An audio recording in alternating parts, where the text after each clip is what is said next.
दिल्ली के सत्ता के महासंग्राम की सिवान में तैयारियां लगभग पूरी हो चुकी हैं। प्रशासनिक तैयारियां भी पूरी हैं और उम्मीदवारों के द्वारा भी तैयारियां पूरी कर ली गई हैं।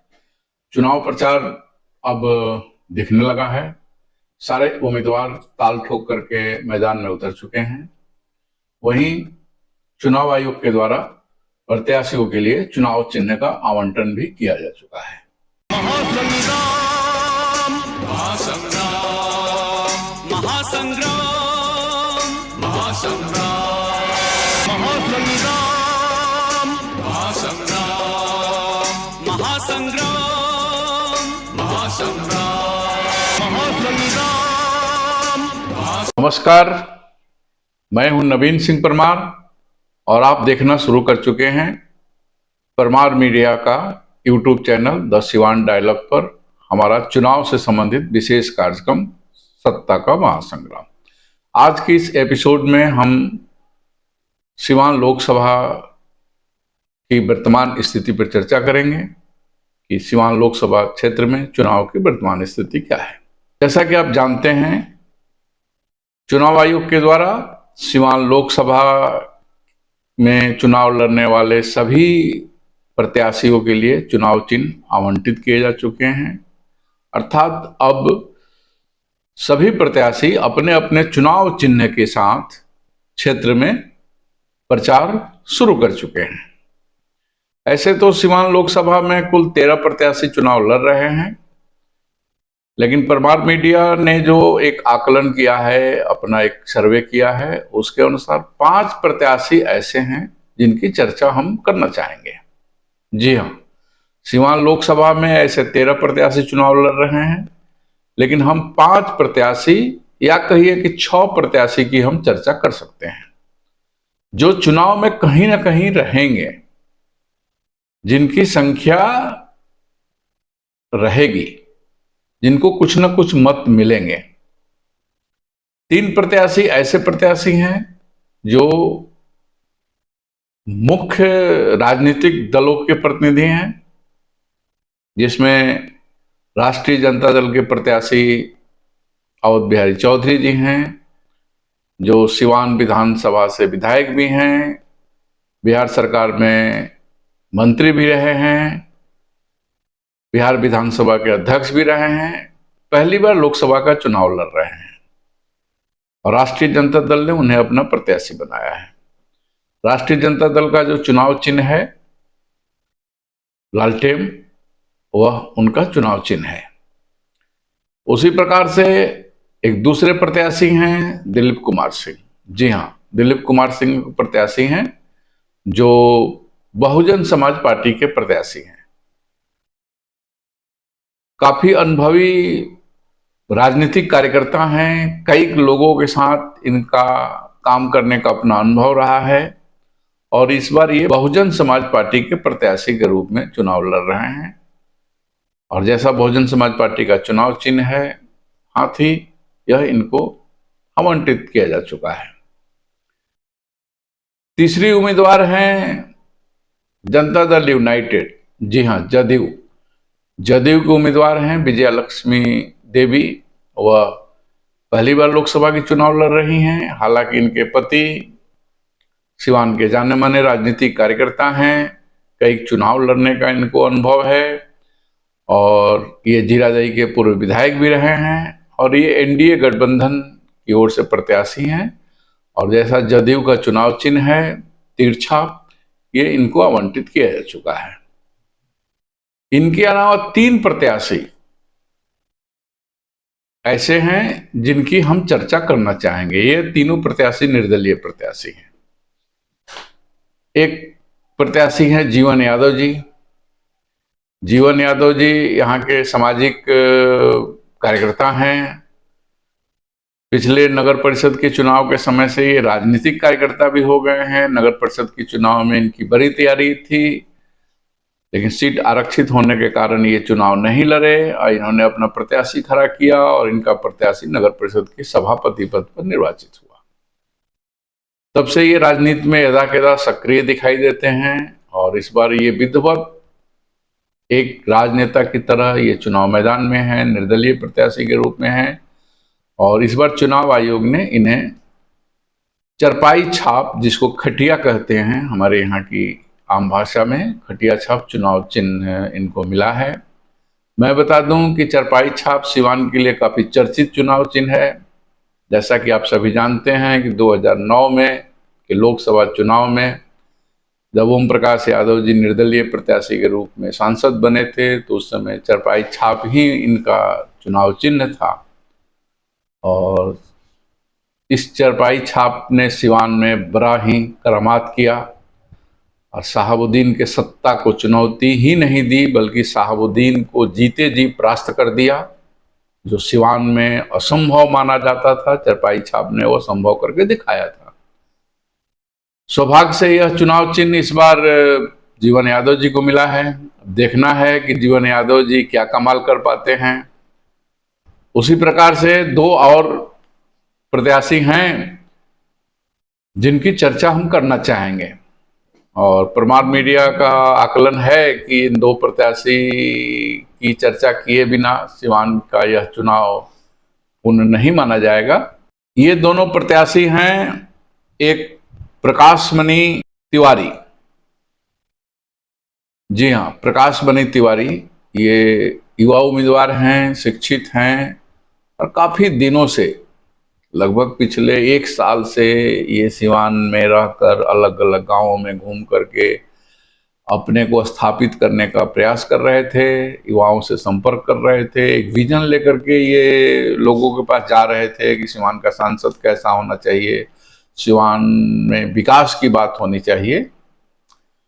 और ये लगभग सिवान के सभी पंचायत, सभी प्रखंडों की दौरा कर चुके हैं, काफी लोग इनके साथ जुड़े हैं और इस बार ये चुनाव मैदान में हैं और कुछ ना कुछ चुनाव को प्रभावित करने की स्थिति में है, छोटे से ही स्तर पर, लेकिन पहली बार ये चुनाव लड़ रहे हैं और चुनाव को प्रभावित करेंगे, ऐसा हमारा मानना है। कुछ न कुछ वोट इन्हें मिलेगा जो ठोस वोट होगा। और ये हमेशा इस बात की चर्चा करते रहे हैं अपने चुनाव प्रचार में, अपने जो गांवों में ये संपर्क कर रहे थे कि सिवान का सांसद कैसा हो, सिवान के युवा सांसद हो, सिवान की में विकास की बात हो, इन सारी चीज़ों, बहुत सारी बातें ये करते थे। हम जल्द ही इनका एक इंटरव्यू भी अपने चैनल पर लेके आएंगे प्रकाश मणि जी का। प्रकाश मणि जी को चुनाव आयोग ने कंप्यूटर चुनाव चिन्ह दिया है और ये एक प्रत्याशी हैं जिनकी चर्चा हम आज विशेष रूप से करना चाहेंगे कि जो 3 प्रमुख उम्मीदवार, जो दलों के उम्मीदवार हैं, उनके अलावा जो 3 और प्रमुख उम्मीदवार हैं, उसमें प्रकाश मणि जी हैं। प्रकाश मणि जी को कंप्यूटर मिला है। उसी प्रकार से एक देवाकांत जी हैं, देवाकांत मिश्र, और देवाकांत जी पिछले चुनाव में भी चुनाव लड़े थे निर्दलीय प्रत्याशी के रूप में और इन्हें अच्छी खासी संख्या में लोगों ने इनको वोट दिया था। और वह किस कारण से दिया था, क्यों दिया था, ये देने वाले समझे। लेकिन ये जो सिवान के प्रमुख प्रत्याशी थे जिन्हें अच्छी खासी संख्या में वोट मिली थी, उसमें देवाकांत जी भी थे। देवाकांत जी इस बार भी चुनाव मैदान में हैं। अपने उसी परफॉर्मेंस के आधार पर इनको लगता है कि सिवान के लोगों ने इनमें कुछ विशेष देखा था, इसलिए दिया था। और हो सकता है कि इस बार इनको विश्वास हो कि ये कुछ और वोट लेकर के आएंगे। देखना दिलचस्प होगा कि देवाकांत जी को इस बार कितना वोट मिलता है। देवाकांत जी इस बार क्रेन छाप से चुनाव चिन्ह इनको मिला है। चुनाव आयोग ने इनको क्रेन छाप दिया है। और उसी प्रकार से अब छठा नाम जो है वह नाम है यहाँ के पूर्व सांसद मोहम्मद शहाबुद्दीन की धर्मपत्नी हेना साहब का। जी हाँ, हेना साहब भी इस बार निर्दलीय प्रत्याशी के रूप में, हालांकि ये 2009 में, 2014 में, 2019 में ये लगातार 3 बार राष्ट्रीय जनता दल के प्रत्याशी के रूप में चुनाव लड़ी हैं, चुनाव हारी भी हैं। 2009 में ये निर्दलीय ओम प्रकाश यादव से चुनाव हारी। 2014 में ये भारतीय जनता पार्टी के प्रत्याशी के रूप में ओम प्रकाश जी थे, उनसे चुनाव हारी। 2019 के चुनाव में ये जदयू की प्रत्याशी कविता सिंह से चुनाव हारी और इस बार ये निर्दलीय उम्मीदवार के रूप में चुनाव मैदान में है और इस बार इन्हें ऑटो रिक्शा चुनाव चिन्ह मिला है। जी हाँ, ऑटो रिक्शा चुनाव चिन्ह मिला है और ये ऑटो रिक्शा लेकर के सिवान में अब चुनाव प्रचार में हैं। देखना दिलचस्प होगा कि 25 मई को जब यहाँ मतदान होगा तो फिर मतदाता किसे अपना मत देते हैं। ये प्रमुख 6 उम्मीदवार हैं जो ऐसे 13 उम्मीदवार हैं चुनाव में। हम अगले एपिसोड में उन सारे उम्मीदवारों के बारे में कुछ न कुछ चर्चा करेंगे, कौन कहाँ के हैं, किनका क्या बैकग्राउंड है। लेकिन अभी प्रथम दृष्टि में ये 6 लोग हैं जिन्हें परमार मीडिया नोटिस कर रहा है कि ये लोग चुनाव में हैं और ये एक महत्वपूर्ण भूमिका इनको रहेगी, जिसमें 3 ऐसे लोग हैं जो क्षेत्रीय और राष्ट्रीय दल के प्रत्याशी हैं। अवध बिहारी चौधरी जी हैं, राष्ट्रीय जनता दल के प्रत्याशी हैं, उनको लालटेन चुनाव चिन्ह मिला है। दिलीप कुमार सिंह जी हैं, ये बहुजन समाज पार्टी के प्रत्याशी हैं, इनको हाथी चुनाव चिन्ह मिला है। और श्रीमती विजया लक्ष्मी देवी हैं, ये जदयू की प्रत्याशी हैं, इनको तीर चुनाव चिन्ह मिला है। ये 3 लोग हैं जो प्रमुख राजनीतिक दल जो इस चुनाव मैदान में हैं। ऐसे और भी 1-2 छोटे राजनीतिक दल आए हैं मान्यता प्राप्त, लेकिन वो बस चुनाव लड़ने के लिए हैं, उनका कहीं कोई जनाधार नहीं दिखाई दे रहा है, इसलिए हम उनकी चर्चा नहीं कर रहे हैं। ये 3 कैंडिडेट हैं जिनकी जो क्षेत्रीय या राष्ट्रीय स्तर के राजनीतिक दल के प्रतिनिधि के तौर पर चुनाव लड़ रहे हैं। उसके अलावा 3 और उम्मीदवार हैं। प्रकाश मणि जी हैं, जिनको कंप्यूटर चुनाव चिन्ह मिला है। उसी प्रकार से देवाकांत जी हैं, जिनको क्रेन चुनाव चिन्ह मिला है। और हेना साहब हैं, जिनको ऑटो रिक्शा चुनाव चिन्ह मिला है। यही है चुनाव चिन्ह मिलने के बाद क्या वस्तु स्थिति है इनकी। अब हम चर्चा करेंगे थोड़ी बहुत चुनाव प्रचार को लेकर के। चुनाव प्रचार के दृष्टिकोण से देखा जाए तो 2 लोगों के बीच चुनाव साफ दिखाई दे रहा है। एक निर्दलीय प्रत्याशी हेना साहब, दूसरे जदयू या एनडीए गठबंधन के प्रत्याशी विजय लक्ष्मी कुशवाहा। ये 2 लोगों का चुनाव साफ दिखाई दे रहा है। गांव गांव में चर्चाएं हो रही हैं, इनके लोग घूम रहे हैं। ऐसे 2 लोग और हैं जो लोग चुनाव को चतुर्कोणीय बनाने का प्रयास कर रहे हैं। वो राष्ट्रीय जनता दल के अवध बिहारी चौधरी जी हैं या फिर निर्दलीय जीवन यादव जी हैं। ये ऐसा लग रहा है कि सिवान का चुनाव जाते जाते अंतिम समय में जाकर के 25 तारीख या 24 की संध्या कहिए या 25 के मतदान के दिन तक कहिए, चुनाव 4 कोनों में दिखाई देगा। लेकिन मुख्य मुकाबला अभी जो दिखाई दे रहा है वह मुकाबला विजया लक्ष्मी यानी एनडीए की प्रत्याशी विजया लक्ष्मी देवी और निर्दलीय प्रत्याशी हेना साहब के बीच है। ऐसे जीवन यादव जी नॉमिनेशन के समय बड़ी भीड़ इकट्ठा किए थे।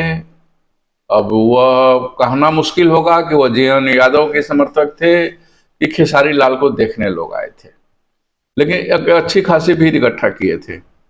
अवध बिहारी जी के भी नॉमिनेशन में ठीक ठाक भीड़ थी और तेजस्वी यादव स्वयं आए थे उनके नॉमिनेशन में। उसी प्रकार से एनडीए प्रत्याशी ने जिस दिन नॉमिनेशन किया उस दिन भी अच्छी खासी भीड़ थी और काफी बड़े बड़े नेता आए थे, कई मंत्री आए थे, कई स्टार प्रचारक आए थे एनडीए के। चिराग पासवान जी आए थे, मंगल पांडे थे, अमरिंदर पांडे थे बगल से, व्यास सिंह दरौंधा के विधायक ने स्वयं मोर्चा संभाला था नॉमिनेशन में, साथ थे सारी। नहीं, एनडीए का पूरा कुनबा दिखाई दे रहा था कि सिवान में नॉमिनेशन के समय अच्छी खासी संख्या मंच पर भी थी और सामने भी लोग थे अच्छी खासी संख्या में। उसी प्रकार से हिना साहब की अगर हम चर्चा करें तो हिना साहब ने बहुत ही सादगीपूर्ण तरीका से नॉमिनेशन किया। अब वो उनकी एक चुनाव की रणनीति थी और वो नॉमिनेशन के बाद उनके समर्थकों ने कहा कि लोगों को असुविधा नहीं हो, इसलिए मैडम ने शांतिपूर्ण तरीके से नॉमिनेशन किया। और जैसा कि रणनीति की बात हम किए कि उनकी एक रणनीति थी, तो इस बार के चुनाव में एक अलग रणनीति दिख रही है। इसके पहले के 3 चुनाव में हिना साहब जब चुनाव लड़ती थी तो लंबा चौड़ा काफिला चलता था, बहुत सारे बात दिखाई देते थे जो इस बार नहीं दिखाई दे रहे हैं। इस बार उन लोगों ने रणनीति बदली है। सबसे दिलचस्प इस बार के चुनाव का जो मुद्दा है, चुनाव जीते कौन हारेगा कौन, ये तो अब 4 जून को पता चलेगा। लेकिन इस बार चुनाव में जो सबसे महत्वपूर्ण मुद्दा परमार मीडिया को दिखाई दे रहा है वो ये है कि इस बार चुनाव पर भगवा रंग सबके सर चढ़कर बोल रहा है। अभी तक जो लोग भगवा से परहेज करते थे, हरा जिनकी पहचान थी, पीला जिनकी पहचान थी, नीला जिनकी पहचान थी, ऐसे लोग जो लोग भगवा को मानते थे कि ये आरएसएस का रंग है, भारतीय जनता पार्टी का रंग है, जो एग्रेसिव हिंदू हैं उनका रंग है, वे सारे लोग इस बार दल बदल लिए हैं। सबको अपना रंग भूल गया है, किसी को अपना रंग याद नहीं रहा है। अब वो सारे लोग भगवा गमछा पहन करके, भगवा पगड़ी बांध करके चुनाव मैदान में उतर चुके हैं। जो लोग कल तक राजनीति को भगवाकरण करने का आरोप लगाते थे भारतीय जनता पार्टी और एनडीए पर, वे सारे के सारे लोग आज स्वयं भगवाकरण की ओर एनडीए से आगे चल रहे हैं। अब समझ में नहीं आता है कि ये इस चुनाव से पहले गलत थे या इस बार गलत है। अगर भगवा रंग इनका अपना रंग है, भगवा रंग को लेकर के ये इतने कॉन्शियस हो गए हैं, इतने संवेदनशील हैं, पगड़ी बांध करके अब ये सोते जागते उठते बैठते भगवा रंग को लेके ही घूम रहे हैं। यही लोग कल तक भारतीय जनता पार्टी के लोगों को, राष्ट्रीय स्वयंसेवक संघ के लोगों को, विश्व हिंदू परिषद के लोगों पर आरोप लगाते थे कि ये राजनीति का भगवाकरण कर रहे हैं। अगर भाजपा के लोग, संघ के लोग, राम जन्मभूमि के समर्थक राजनीति का भगवाकरण कर रहे थे तो आप आज क्या कर रहे हैं? यानी आप उस दिन गलत थे।